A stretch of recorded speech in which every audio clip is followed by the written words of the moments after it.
Zat Irq, sekarang menjadi salah satu mikat haji.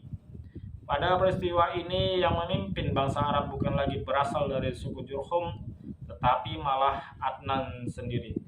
Bani Adnan berpencar ke Yaman ketika terjadinya serangan kedua oleh Nebukadnezar pada tahun 587 sebelum Masehi. Sedangkan Barkia, seorang karib Yeremia, nabi dari Bani Israel, mengajak Ma'ad untuk pergi menuju Haran, sebuah wilayah di Sam. Akan tetapi setelah tekanan Nebukadnezar mulai mengendor, Ma'ad kembali lagi ke Makkah dan setibanya di sana, dia tidak menemui lagi penduduk dari suku Jurhum, kecuali Zausham bin Zulhumah. Lalu dia menikah dengan putrinya yang bernama Mu'anah dan membuahkan keturunan seorang anak laki-laki bernama Nizar. Di Makkah, keadaan suku Jurhum semakin memburuk setelah itu dan mereka mengalami kesulitan hidup. Hal ini menyebabkan mereka menzalimi orang-orang yang datang ke kota Makkah dan merampas harta yang dimiliki oleh administrasi Ka'bah. Tindakan ini menimbulkan kemarahan orang-orang dari Bani Adnan sehingga membuat mereka mempertimbangkan kembali sikap terhadap mereka sebelumnya. Ketika Quza'ah melintasi Mars Az-Zahran dan menyaksikan Bani Adnan meninggalkan suku Jurhum, dia tak menyia-nyiakan kesempatan tersebut. Maka atas bantuan beberapa marga dari suku Bani Adnan yang lain, yaitu Bani Bakar bin Abdul Manah bin Kinanah, mereka lantas memerangi orang-orang Jurhum. Akibatnya mereka terusir dari kota Makkah untuk kemudian menguasai pemerintahan Makkah pada pertengahan abad ke-2 Masehi. Tatkala orang-orang Jurhum akan mengungsi keluar Makkah, mereka menyumbat sumur Zam-Zam dan menghilangkan jejak posisinya serta mengubur beberapa benda di dalamnya. Ibnu Ishaq berkata, Ammar bin Al-Haris bin Uzaz al-Jurhumi keluar dengan membawa pintalan Ka'bah dan Hajar Aswad, lalu mengubur keduanya di sumur Zam-Zam. Kemudian dia dan orang-orang Jurhum yang ikut bersamanya berangkat menuju Yaman. Mereka sangat sedih sekali karena harus meninggalkan kenangan di kota Makkah dan kekuasaan yang pernah mereka pegang di sana. Untuk mengenang hal itu, Ammar merangkai sebuah syair, seakan antara gunung Hajan hingga Safa tiada, pelipur lara lagi juga para begadang di kota Makkah. Sungguh kamilah dulu penghuninya, namun kami dibinasakan oleh perubahan malam dan nasib buruk. Periode Ismail alaihissalam diprediksi berlangsung sekitar 20 abad sebelum Masehi. Dengan demikian masa keberadaan Jurhum di Makkah berkisar sekitar 21 abad, sedangkan masa kekuasaan mereka atas kota Makkah berkisar 20 abad.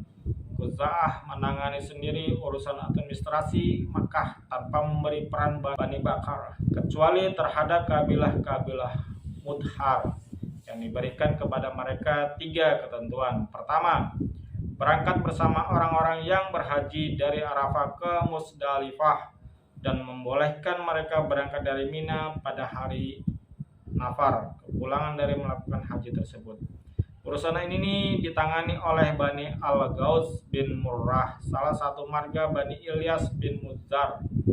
Mereka ini dikenal dengan nama Sufah. Makna dari pembolehan tersebut adalah bahwa orang-orang yang berhaji tersebut tidak boleh melempar dulu pada hari Nafar hingga salah seorang dari kaum Saufah tersebut melakukannya.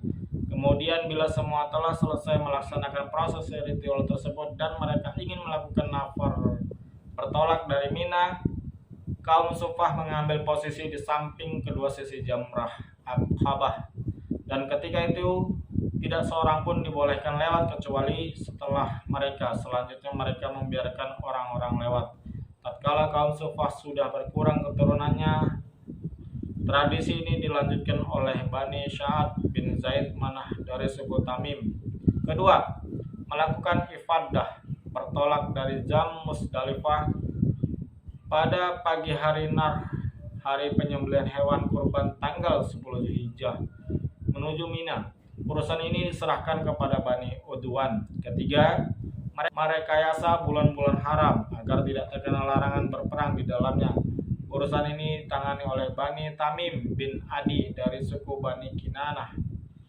Periode kekuasaan Khuza'ah atas kota Makkah berlangsung selama 300 tahun. Pada periode kekuasaan mereka ini, kaum Adnan menyebar di kawasan Najd, pinggiran Irak dan Bahrain, sedangkan marga dari Quraisy masih bertahan di pinggiran kota Makkah dan hidup sebagai khul-khul, suku yang suka turun gunung, dan Sim yang turun gunung guna mencari air bersama unta mereka, serta menempati rumah-rumah yang berpencar-pencar di tengah kaum mereka.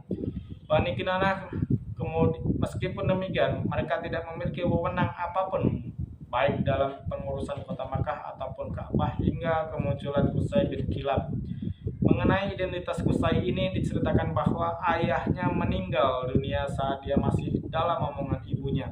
Kemudian ibunya menikah lagi dengan seorang laki-laki dari Bani Uzrah, yaitu Rabi'ah bin Haram. Lalu ibunya dibawa ke negeri asalnya di pinggiran kota Syam. Ketika Qusay beranjak dewasa, dia kembali ke kota Makkah yang kala itu diperintahkan oleh Hulail bin Habasyah dari suku Khuza'ah. Lalu dia mengajukan pinangan kepada Hulail untuk menikahi putrinya, Hubbah. Maka Gayung pun bersambut dan dia pun menikahkannya dengan putrinya tersebut. Ketika Hulail meninggal dunia, terjadi perang antara Khuza'ah dan Quraisy yang berakhir dengan kuasanya Qusay atas urusan kota Makkah dan Ka'bah. Ada 3 versi riwayat berkaitan dengan sebab terjadinya perang tersebut. Pertama, bahwa ketika Qusay telah beranak pinak, harta berlimpah, pangkatnya semakin tinggi, dan bersama dengan itu Hulail telah tiada, dia menganggap dirinya lah yang paling berhak atas urusan Ka'bah dan kota Makkah daripada Khuza'ah dan Bani Bakar, sebab suku Quraisy adalah pemimpin dari pewaris tunggal keluarga besar Nabi Ismail. Lantas dia membicarakan hal ini dengan beberapa pemuka Quraisy dan Bani Kinanah dalam upaya mengusir Khuza'ah dan Bani Bakar dari kota Makkah, sementara mereka pun menyambutnya. Kedua, bahwa Hulail seperti yang diklaim oleh Khuza'ah berwasiat kepada Qusay agar mengurusi Ka'bah dan Makkah. Ketiga, bahwa Hulail menyerahkan urusan Ka'bah kepada putrinya Hubbah dan mengangkat Abu Qubsyan al-Khuzai sebagai wakilnya. Kemudian dialah yang mengurusi Ka'bah tersebut mewakili Hubbah. Tatkala Hulail meninggal, Qusay berhasil menipunya dan membeli kewenangannya atas Ka'bah tersebut dengan segeriba arak atau sejumlah unta yang berkisar antara 3 hingga 30 ekor. Khuza'ah tidak puas dengan transaksi jual beli tersebut dan berupaya menghalang-halangi Qusay atas penguasanya terhadap urusan Ka'bah tersebut. Menyikapi hal itu, Qusay mengumpulkan sejumlah orang dari Quraisy dan Bani Kinanah untuk tujuan mengusir Khuza'ah dari kota Makkah. Maka mereka menyambut hal itu. Apapun sebabnya, setelah Hulail meninggal dunia dan kaum Suffah menjalani aktivitas mereka sebagaimana biasa yang mereka lakukan, maka Qusay bersama orang-orang Quraisy dan Kinanah mendatangi mereka di dekat Aqabah seraya berseru, "Kami lebih berhak atas hal ini daripada kalian." Karena pelecehan ini mereka lantas memeranginya, namun Qusay berhasil mengalahkan mereka dan merampas semua yang mereka miliki. Sedangkan Khuza'ah dan Bani Bakar bersekutu untuk memerangi Qusay